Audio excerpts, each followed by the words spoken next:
anxiety, intense tantrums, OCD, freaking out when you go out into the world, fear of water. What will cause all of these things and more in a little 5-year-old? We'll say his name is Jonah. We're changing all of this to protect the child's identity. But the parents of Jonah came to see me because he was having intense social anxiety where he would just freak out when he would be in the world, when he would see certain things happening. He was intensely fearful of water. So every time the family wanted to take him to the beach, he would just freak out as these waves would come in.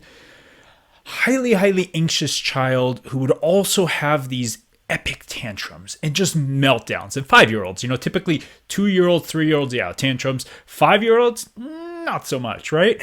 So tantrums, anxiety, also just intensely getting upset at dad over nothing. And every little thing would just kind of get under his skin. What would cause all of this to happen? Now, some of you, based on what you've heard me talk about before with sensory processing, you're like, oh, social anxiety, he gets freaked out in the world. This is social sensory processing. It is not. In this case, it was not.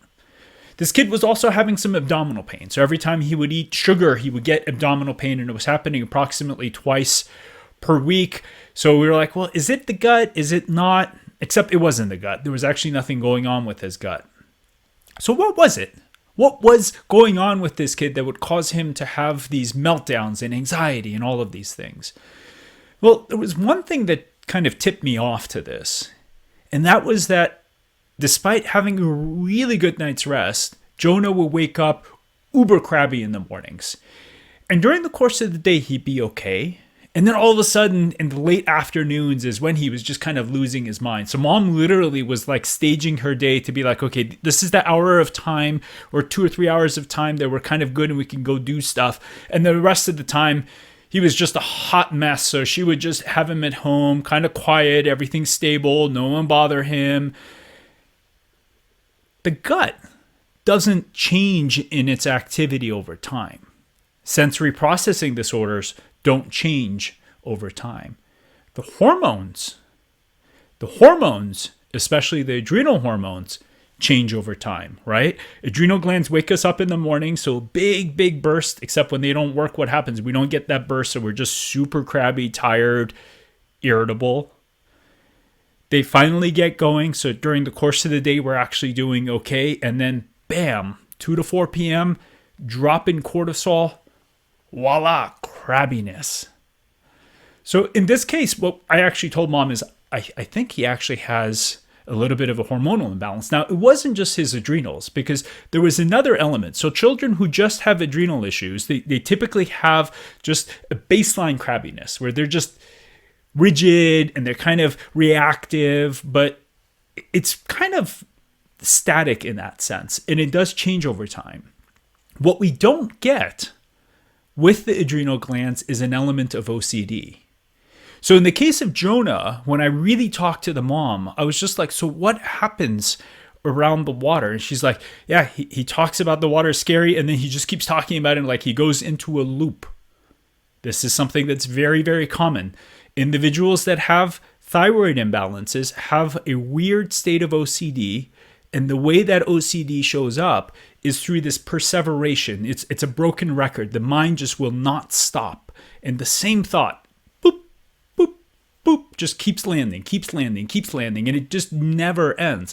Hence why these individuals, these kids, go into tantrums. What is a tantrum? The tantrum is a child had something unexpected happen or didn't get what they want, so they become upset about it.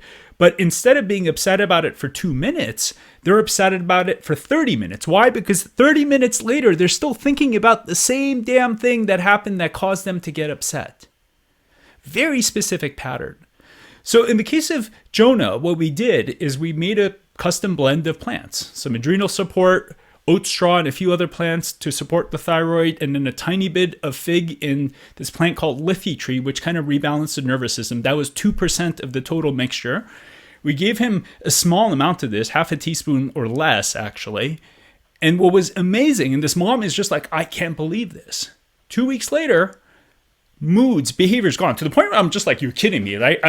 I know how well the plants work, and when they work this well, I'm like, are you serious? Like, I was for sure thinking like there was something else going on. We still need to treat the gut. We still need to do these things. The mom's like, he's fine. Like, there's nothing else going on. Like, reactions to dad, gone.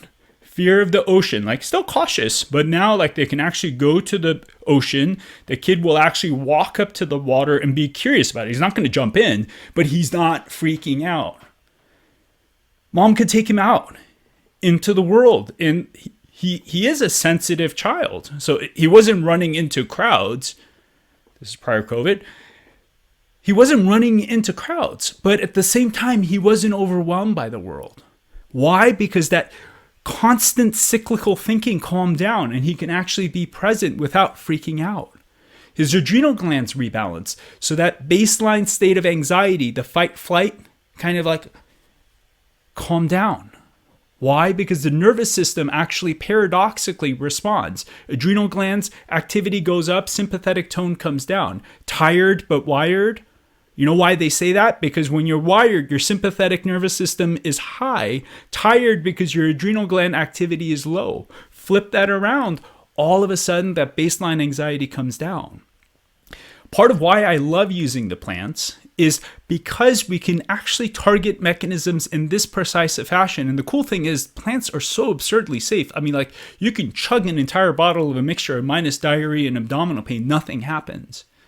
But in kids especially, because their systems are so responsive and they change so quickly, literally within a week or two, adrenal support, boom, behaviors change. These plants that support the thyroid, you put that into the system, all of a sudden the child adapts within weeks. The most amazing part of all of this is the healing that's possible. The healing that's possible for all kids, for your kid, for your family. There are some adults that are like, I kind of have some of that. There's things you can do about it. There's teas you don't even need to get fancy or to talk to me. Oat straw tea, which you can buy from Mountain Rose Herbs. I have no affiliation with them. You can buy the tea in bulk, $10 a pound. Make a tea out of it, drink it. After a week or two, you may start seeing things change. Lithi tree, Viburnum lantana, you can buy that online. Take literally 0.5 milliliter of that mixture. You may find your system calms down. These types of healing are possible. These things are out there. And I've had thousands of kids now that I've treated for adrenal and thyroid issues over the last 8 years. And the changes keep coming up over and over and over again. We just need to know that these things exist. We need to know that these possibilities are out there. And the more informed you become, and the more informed you help others become, that is how we change this narrative. That's how we make more healing possible for more kids. Please help me get this information out there so we can help all parents know at least that these things are possible. Even if they don't tap into it, that they know it's possible. That is how we make the world a better place. And I'm so thankful to have you as part of this conversation. Thanks for watching. This is Dr. K.